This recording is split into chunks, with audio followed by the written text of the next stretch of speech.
episode of Knicks Morning Koffee. I will be at today. That last game, we still sit now. We were at number 6. We still sit at number 7, but I thought that last game should have been won. Like, there's no way that Orlando, as depleted as they were, should have beat us in that game. And, I kind of put that one on, on the coach because our guys weren't hitting.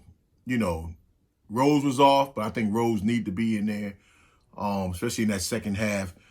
Burke in particular was just shooting everything short. And then I just thought that is a game where somebody like Rivers that you put in the game because he's shown that he's capable of hitting 3 or 4 in a row.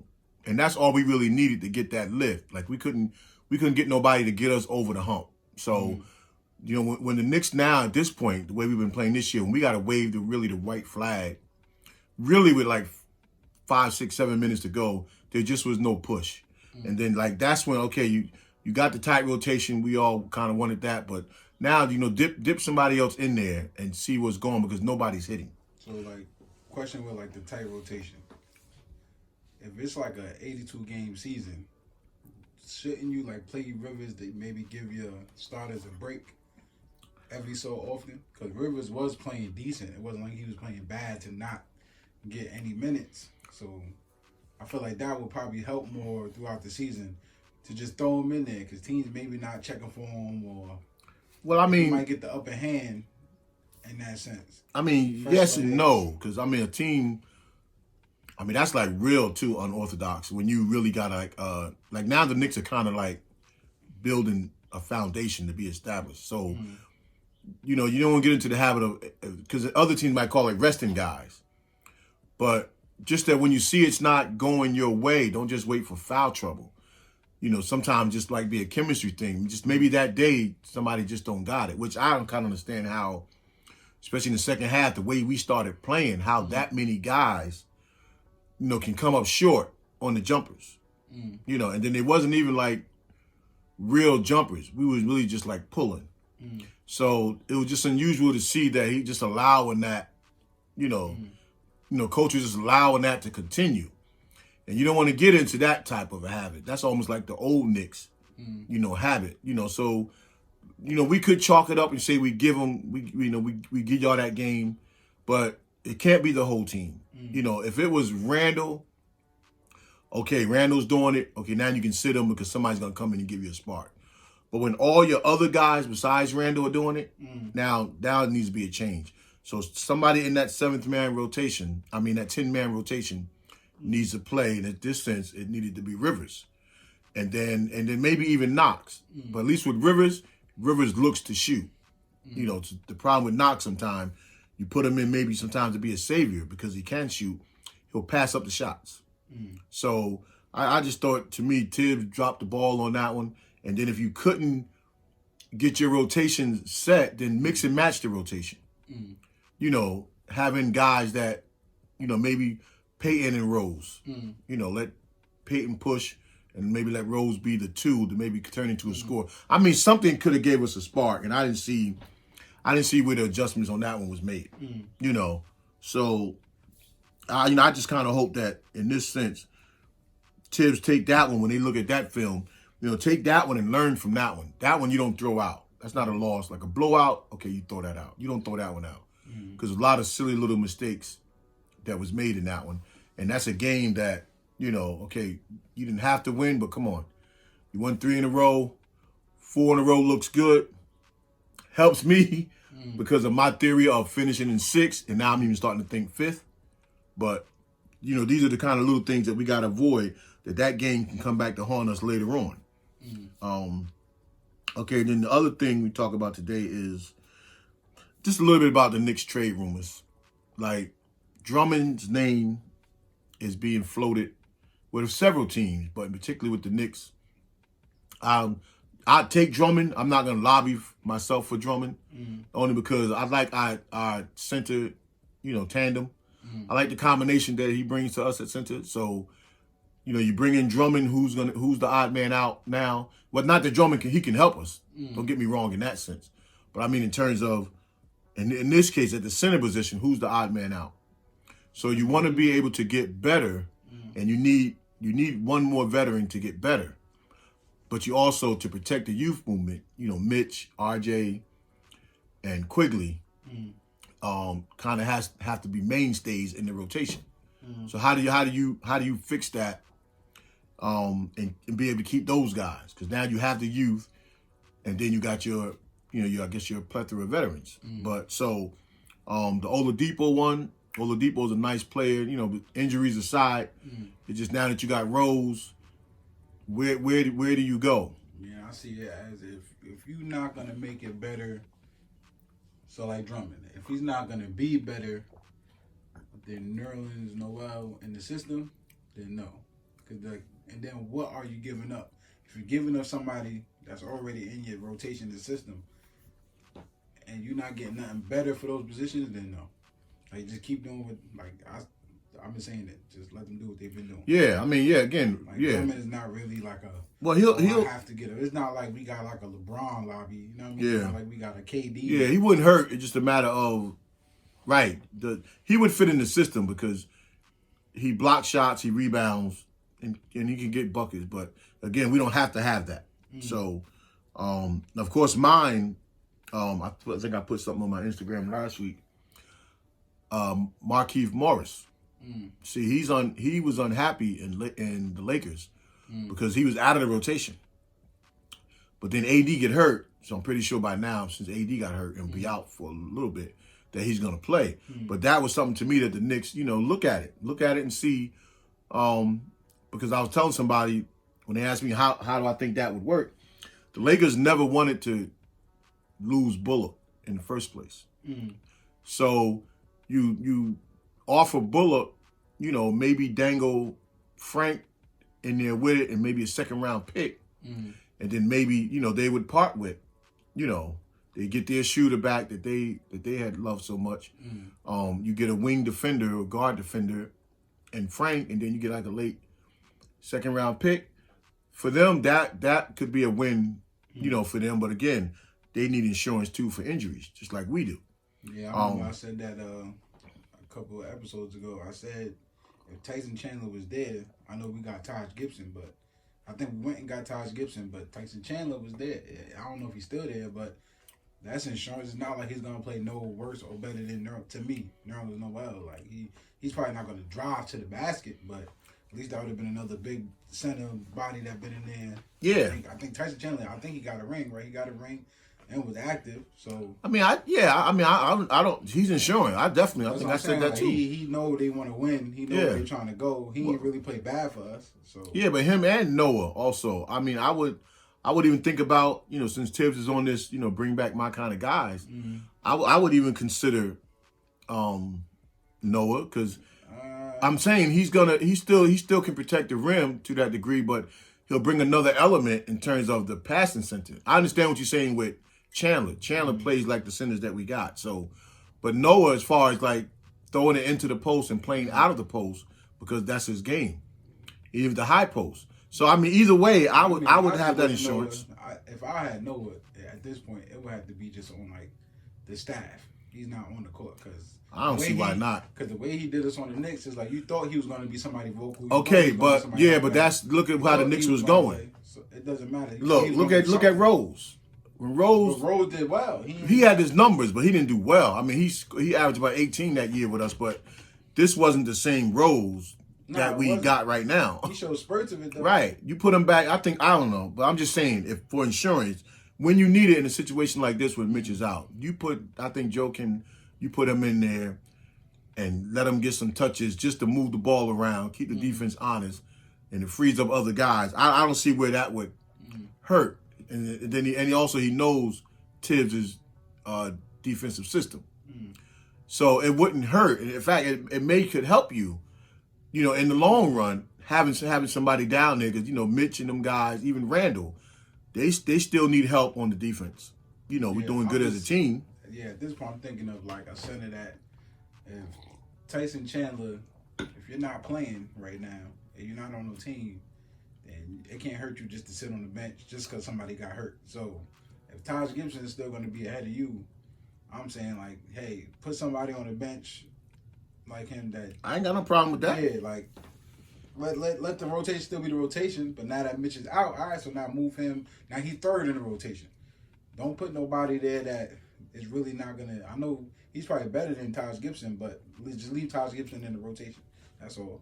Yeah, he would only be there for insurance. Yeah. Yeah. Just So let him know that. Give him that little veteran. he knows they know that. You know, Said, hell, I said that's they should have been did that. that's what it was for him on the team when he like won the saying ring. we got too many guards.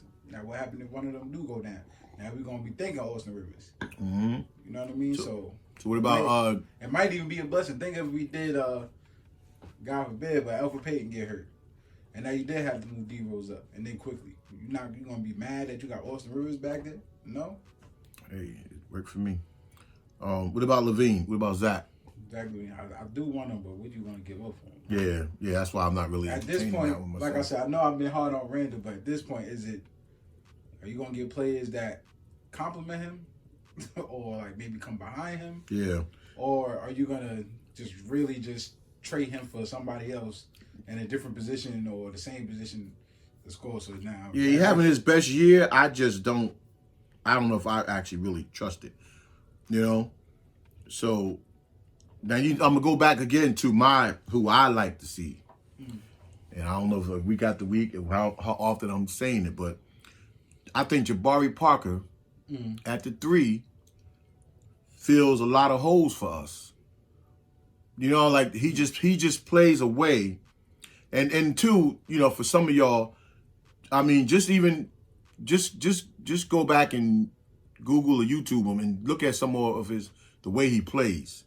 Like for us, he wouldn't be a mainstay. He'd be a part of the team, but he would be an excellent part of the team, I think, for us right now to have a 3-man who can score in all facets of the game. Are you trading him for Randall? Are you No. Randall, no, we're gonna talk about Randall in a few minutes. But no, the same thing. I'm offering. He only make about $6 million. So I'm offering, guys like Bullock and Burt, number 2. I'm just offering because it doesn't make that much money. I doubt he's even really in the rotation over there. I don't even know if he even got hurt again. But I mean, that's the kind of guy that when it's time to go to war, when you get close to the playoffs, he can move around the court and score from different places. Like we almost kind of need somebody like him. A guy we can dump the ball into down low. He can get buckets. He can rebound. He can shoot. He can shoot the lights out, and he can shoot off the dribble.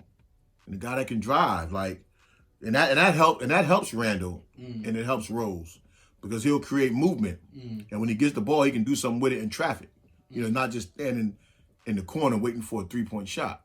So I would really hope that the Knicks inquire, just inquire about it. I'm sure they are because that's their jobs, but just inquire about people so that we can see where we at as a team. Let's go out there, protect the youth, but let's throw some real physical bodies, at people that can play the game.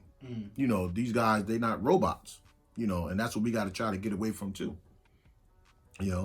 All right, so now we're gonna get back to Randall, and this one thing I think is good news, funny good news, but you know how hard it is to please Charles and Shaq. So when they was going over the people that made the All-Star team as the starters, and they were talking about their reserves, and all 4 of them, including Ernie, they all feel that Randall is a shoo-in for the All-Star team. So that just, sometimes makes you, when we know how we feel, when people outside the Knicks fans, shoo you in, to me, that's kind of like saying something for Randall, But it's almost like, is this hype on this Randall stuff, or are they really sitting down watching the game? No, I think it looks exciting. I'm not going to lie to y'all. It looks exciting in the replays. It don't look too exciting as I'm watching the game. I mean, he's a work in progress, but overall, he's been consistent through the year. Yeah, of course, he gives us those head scratching plays. Yeah, but he's on the verge of developing into a nice player, And I see where Scott Perry says, Randall is a part of the youth movement. Okay, I see. So like for instance, the other day, I started. You know what? I haven't even looked at it like because he's still like what third, fourth year. Who, Randall with us? Yeah, second. No, he's about 6-7 years in. Oh, he's 6-7 years in. Yeah, he came 1 year out of Kentucky. I mean, he's still fairly new. You're only 26 years old. Yeah. Yeah. So I'm reading the article. I don't know, it might have been yesterday. About come the trading deadline, other teams, calling Knicks about Randall. And to me, that's come on. Okay, they supposed to call and you supposed to listen. And then the first thing popped in my head was a bird in the hand beats two in the bush. Like we already got a guy on the verge of stardom. So unless you're gonna trade him for a bona fide star, and or maybe the actual first round pick, like somebody got the first pick and say, okay, we'll give you some other pieces you need and the first pick, something like that. But just to be trading him for more assets, to me, that's going backwards. And we can't be doing that. Randall has shown, and he needs to improve in a lot of areas, but he's shown now that he got the mentality of a star. And that's where it starts. Because we can even bring in a guy that's an all-star caliber player, but he might not have the mentality of a star. Like some guys just let the game just come to them. At least Randall is taking the game. And I like that mindset in him. Granted, I know I was always saying early in the season he should come off the bench, but if we had a star, because that was 20-10, no matter what, and I didn't want to give that up for nothing. But now if he was to bring in a bona fide star, do you bring in one that fit around Randall, or do you make him change his game completely? But you don't give up on him, to me, by no means, unless you got one of the top 5 or 6 players in the league coming back. I think you can bring one around him as long as. Well, you need another star. Yeah, That's like everybody else got. In the perfect world, if you had a star center and a star point guard, then you're good. In the perfect world. Well, it's 3. It's the big man, the small forward, and one of the guards. We had a big man center, so we had a star center and a star point guard. Yeah. Perfect world, yeah, but like I said, well, you got Rose. You got to protect quickly, right? Yeah. Is anybody really gonna want Rose? And yeah, I think looking with Rose, I wouldn't trade Rose right now. I mean, you have to really be giving me back something. That's what I'm saying. For me to trade Rose right now. But yeah, somebody looking at what he's doing. And Rose, I know he said himself, he feels like he's around family now. He's back with Tibbs. He's used to playing with Gibson, and then Worldwide West. Credit for help bringing him here. At this point, I mean, we got to be honest with ourselves too. To get a star in any of those positions, one of these rookies, one of these young boys is gonna go. Because unless we just acquire somebody that doesn't have to be traded, like they just come in free agency or something. Because either we're gonna be patient and we're just gonna keep waiting, or you're gonna have to. So if you want to start center, look at the centers we have. We got Mitch. We got Nerlens Noel, Taj Gibson. If somebody gives us a star center, they're going to want a center back. And they're going to want something else. So you're losing something. If you want ain't no doubt. Yeah, there ain't no doubt. You want a point guard, even if it is Derrick Rose, they may want quickly. And something else. Nah. You know what I'm saying? So if you want a 2 guard, even they may want quickly. And you know what I mean? So to get a star. Yeah, but see, now, but that at this point, just keep going for pieces. That's what I think. At this point, think like LeBron at this point. Like, if Shroud is available, go get him. You know what I mean? If, I don't know, if, what center we just talking about? Tristan Thompson's available, and he's not getting traded, go get him. Like, don't go get nobody you got to just dismiss your Tristan Thompson. I don't know. Yeah. No, I agree with that, but at the same time, I mean, you got to look at IQ got to be off the table. Because I think this guy, when he come back, now he got a taste of the NBA. When he come back, he going to come back even deadlier next year. And he'll pick up some of these little traits while we got Rose here. And believe it or not, I think he's going to pick up some things from Peyton. You know, I'm looking at Peyton the past few games, and when Peyton wants to play that way, it's just that when Peyton is going downhill, you can almost now, because he used to miss all them little short layups, you can count it as 2. But it's just that it's all just focused on getting to the basket to score and not to dish off and set somebody up. You know, so, but I think he's going to learn from all of them guys. And he's going to come back even a deadlier player. So when you call us, you want to mention him because you want him, fine. But we ain't doing that, you know, with IQ. And we shouldn't even do that with Mitch. Because somewhere along the line, Mitch is going to be unlocked. And it's just going to be, crazy. You know, so, and you know, that remind me of too, because I don't know who I was arguing with at work. And I'm just like, I don't care what nobody say on this one. That Porzingis trade, I was just about to say we lost. I don't understand how people, okay, he got hurt, yeah. But he's a bona fide player in this league. And all our job was to do with him was to put more pieces around him. Because as soon as we got him and he started playing good, then it was okay, we don't need Melo. It was always, we don't never try to, every time we get one star and somebody else, we always want to get rid of the other one. I said we traded him for nothing, right? Because think about it right now. If he did trade him for nothing, if you put Porzingis with us now. Well, some good things came out of the trade. Not the trade, you know, itself, but things that was able to happen because of the trade. But as far as having a player like that already to build around, we already had him. Like, you mad or not? We don't know why we just don't have him right now. It's still it was like a drop of a dime. It was like there was no heads up, there was no friction. We didn't know there was friction until after he was traded. So we still don't even know. And I don't even buy that demand that he said, if I don't get traded, I'm leaving. Even if he said out of frustration, all that stuff with his brother who wanted all these people to work in the front office. But I don't care. He was your guy. You do what you got to do and get the pieces around him. You know. Now, once he made his mind up that he wanted to leave and probably go to Dallas and play with Luka, by that time, it was already broken. But even when it was getting to that, like, come on. You already got that kind of player. Now you're going backwards trying to find a player. Like, now the same thing now with Randall. Randall's not on Porzingis' level right now, but don't go backwards just letting Randall go, thinking that we're going to just add more first-round draft picks just to keep shuffling them out the door. Because all we was doing in the past was dealing and shuffling. We ain't stay and develop nobody. And that's no reason why you got to be careful with Knox. Just can't let Knox walk out the door. Now, how many points did Randall score with that last loss? I don't remember what he ended up with. He started out having a big game. He had a big first quarter. I don't know. That's all I say about Knox, because I see it like the trend right now, because after the pandemic, they're dropping. If the star player is dropping like 40 and they still losing, like that's all they have left in the tank at this point. But don't lose the game and you ain't do nothing. You know what I'm saying? Like, that's the part that like is gonna be the deciding factor for me. Like, don't lose the game and you didn't impact the team. You know what I mean? Like, don't let it be you. Cause you ain't gonna be able to justify to me that you're a keeper. Well, he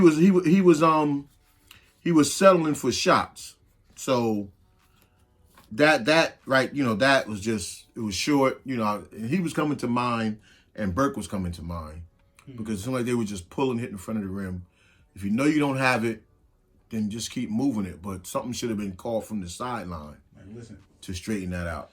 I'm gonna tell you what I told you before about J.R. Smith. He said when they lost, they blame Melo. When they won, they blame Melo. Right now, we lose, we blame coach, we blame Austin, we blame everybody else except Randall. Yeah. So if he's gonna be that player, I'm gonna start blaming you. And I'm gonna give you the praise when we win, and I'm gonna give you the praise when we lose. But he's not playing like that. That's my only issue. Well, it makes me wonder too with coach, because it seems like he's giving Randall a free pass on something. Because Randall threw the ball away the other day, and you can see coach's face was like he did like a little grimace, but it wasn't directed at Randall. Everybody else, you're directing it to them. So is that part of his psyche of trying to get Randall to the next level, letting him play through some of the mistakes?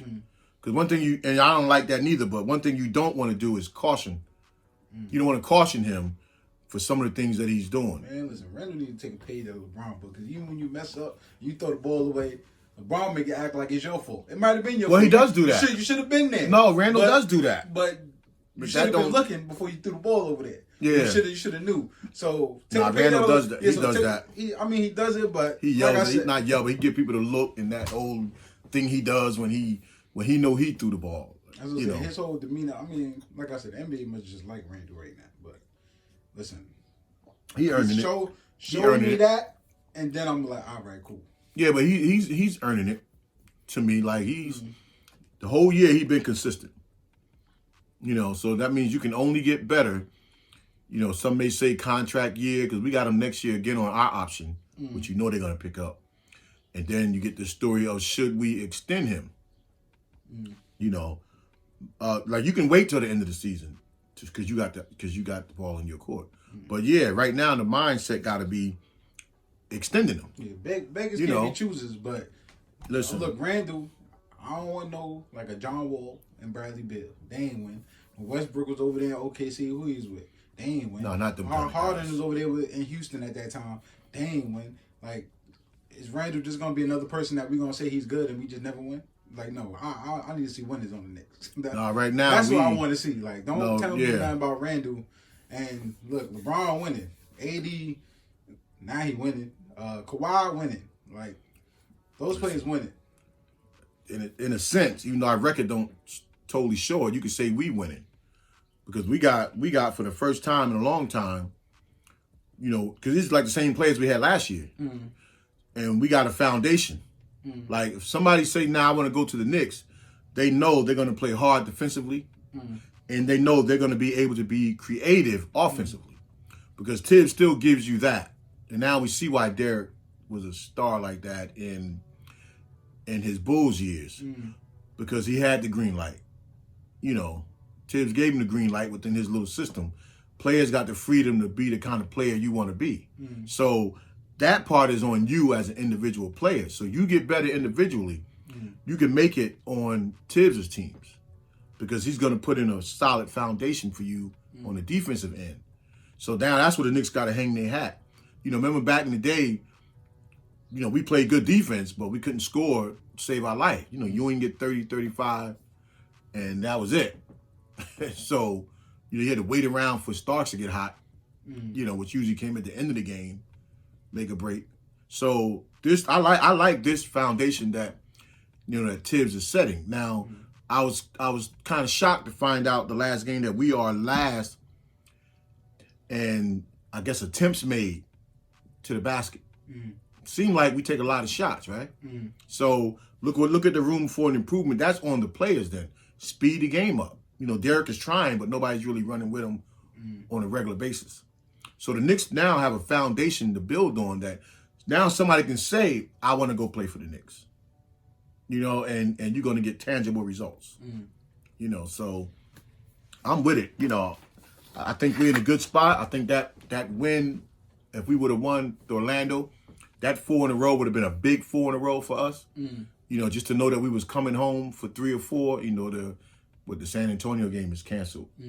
But we was coming home for a nice stretch. I think that would have bode well. Remember last week, I said what a 5 or 6 game winning streak would do for you, and then what maybe a 10 out of 12 would do for you. So we kind of like on that path, and that too remind me, again, I'm talking to somebody else.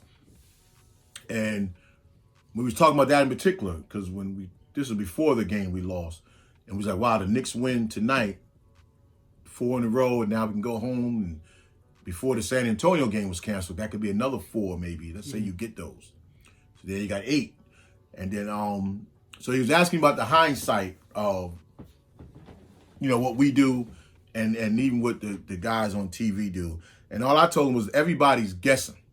Like we all say we all feel like we know our team, especially as Knicks fans, And then when you're older fans, like the guys like in my age and older, you really feel like, and nobody knows, but you really feel like you know your Knicks. And you want to be right because you're only hoping when we say these predictions. Yeah. So he was just taking what I was saying to the max. And I was like, listen, I'm glad you agree with me, but don't go slitting your wrists. If I say they're going to win 10 out of 12 and they lose 10 out of 12, don't go putting that on me. Like, I'm guessing same way I said Stephen A is guessing, same way Max and them guys is guessing. So all we doing is hoping and guessing. Now, sometimes you get a little bit more intel. How you like, we not your Nick advisors yet. I'll be your Nick advisor. But again, it's mostly you go by the facts that you hear and you read from what's coming out of the player's mouth. But nobody knows because, none of us play. None of us put on that Nick uniform and play. Stephen A. don't put it on and play. It's all his opinion.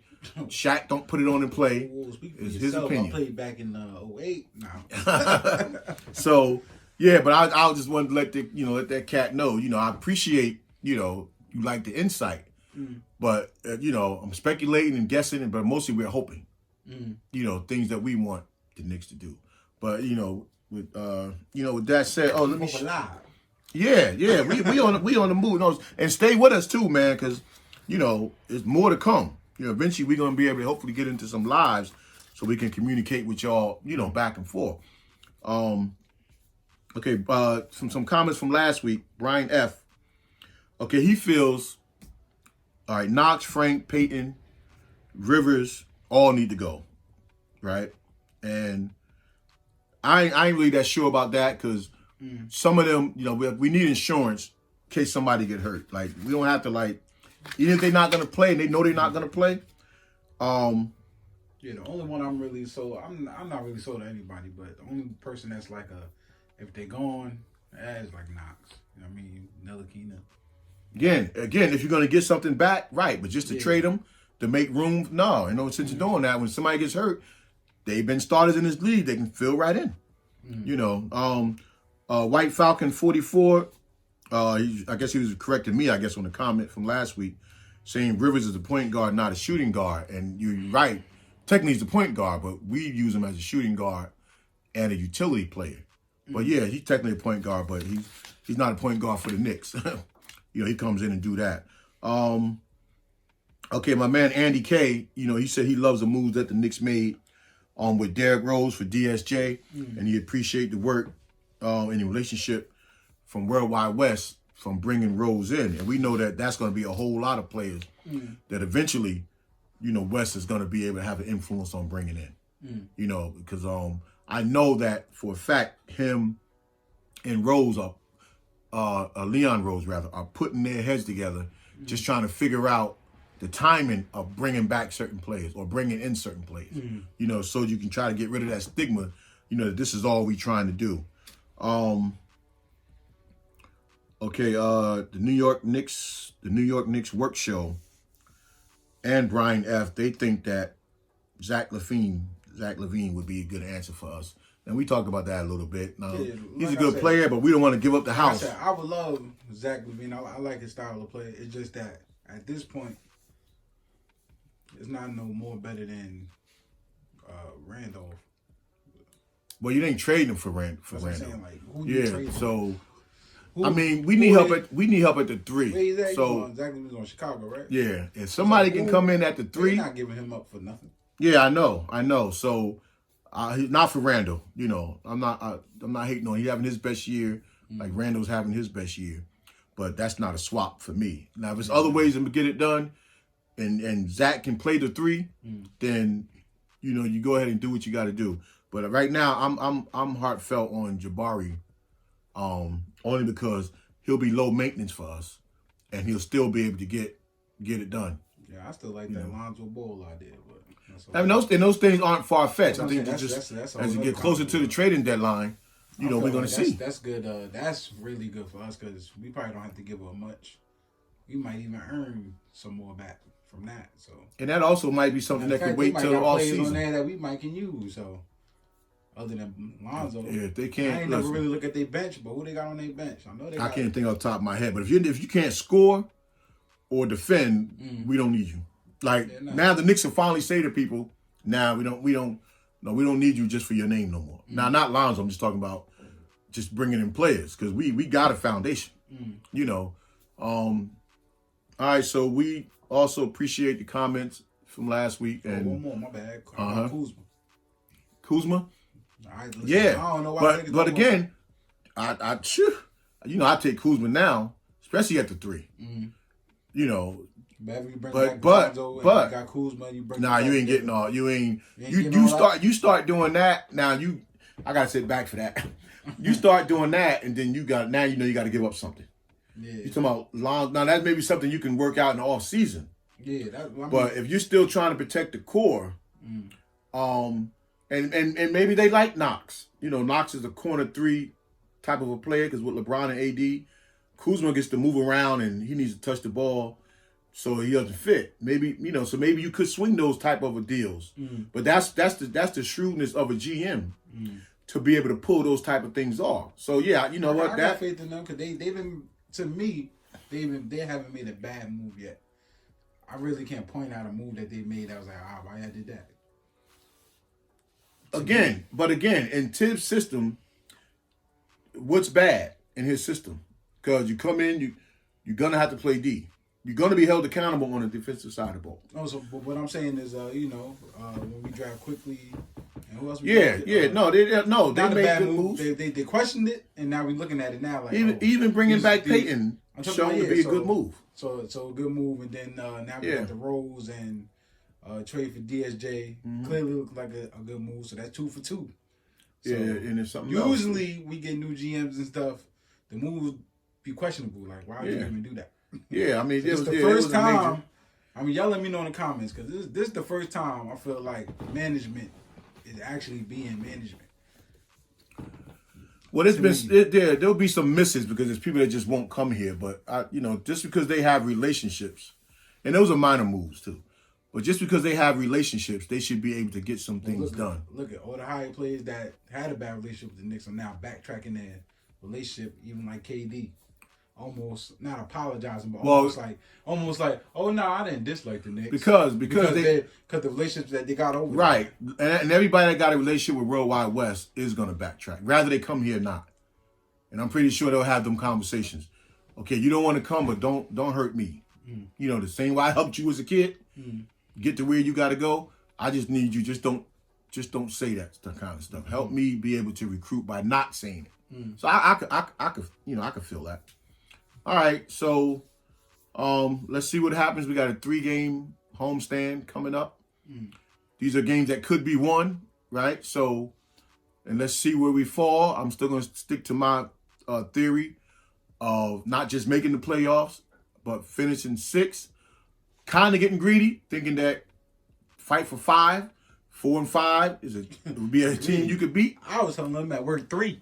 Yeah, now 3 is greedy. 3. I was like, listen, you win that many games in a row. Listen, you in the pack. You was like 4 games away from 3. Yeah, I just don't see 3 only because those top 3 teams, they're gonna the Nets will probably finish number 1. Yeah, I was looking at the from 4th place Philly, down. Philly, I didn't really Philly, think all those teams was really way better than the Knicks. They're not. It's just that and we beat them, I think. Yeah, so but again, but they got more of a system to be able to games like we lost the other night. They have more of a system to overcome that, and then so that's why 6 to me, I'd be really happy.